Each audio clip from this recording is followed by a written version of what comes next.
तो कैसे आप। হ্যালো বন্ধুরা, এবার ঈদুল আজহায় মুক্তি পেল আফরান নিশোর প্রথম মুভি সুড়ঙ্গ। তার প্রতিদ্বন্দ্বী হিসেবে সাকিবের মতো বড় তারকা রয়েছেন।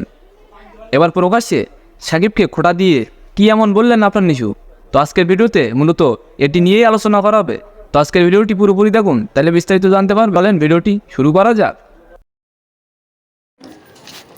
এই মুহূর্তে মুখোমুখি দুই তারকা। ঈদে মুক্তি পেয়েছে শাকিব খানের প্রিয়তমা, অন্যদিকে মুক্তি পেয়েছে আফরান নিশোর প্রথম ছবি সুড়ঙ্গ। বাংলাদেশের কিং খান বলাই শাকিবকে, অন্যদিকে সে দেশের ছোট পর্দার নাটককে এক সিটি অভিনয় করেছেন নিশো। জনপ্রিয়তার নিরিখেও তিনিও কম যান না।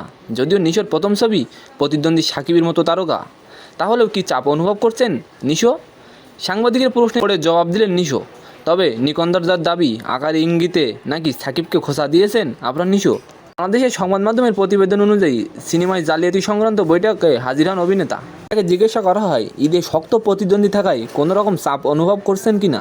জবাবে নিশো বলেন, চাপ কোনো সময় ছিল না, শুধু শুটিংয়ের সময় ছিল।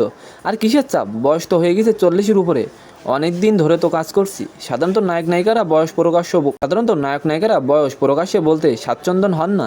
সেই জায়গায় অবলীলায় নিজের বয়স জানিয়ে দেওয়ায় ফের প্রশ্নের মুখে পড়েন অভিনেতা আফরান নিশো। এভাবে বয়স বলে দিলেন, আমি সেই হিরো না যে বিয়ে করে বউয়ের কথা বলবো না, বাচ্চার কথাও বলবো না। অভিনেতার এমন মন্তব্য শুনে নিকন্দদের দাবি, তার ইঙ্গিত সাকিব খানের দিকে। এই মুহূর্তে সাকিব খান, অপু বিশ্বাস ও বুবলির সম্পর্ক নিয়ে বিস্তর জলঘোলা চলছে। স্ত্রী বুবলিকে ছেড়ে ফের অপুর সঙ্গে নৈকট্য বেড়েছে অভিনেতার। এই নিয়ে চর্চার কেন্দ্রে তিন তারকা। এর মাঝেই নিশোর এমন মন্তব্য যথেষ্ট ইঙ্গিতবাহী বলেই মনে করছেন একাংশ। জবাব দেওয়ার সঙ্গে সঙ্গে বিষয়টি লঘু করতেই অভিনেতা বলেন, গেছিল যে তোমরা যারা নায়ক তারা বার হয়েও মানুষের সঙ্গে দেখা সাক্ষাৎ করো না। যদিও এখন পর্যন্ত শাকিব খানের তরফে কোনো রকম প্রতিক্রিয়া পাওয়া যায়নি। তো আজকের ভিডিওটি কেমন লাগলো অবশ্যই কমেন্ট বক্সে জানাবেন। এমন নতুন ভাইরাল নিউজ পেতে অবশ্যই আমাদের চ্যানেলটিকে সাবস্ক্রাইব করে রাখবেন। ধন্যবাদ।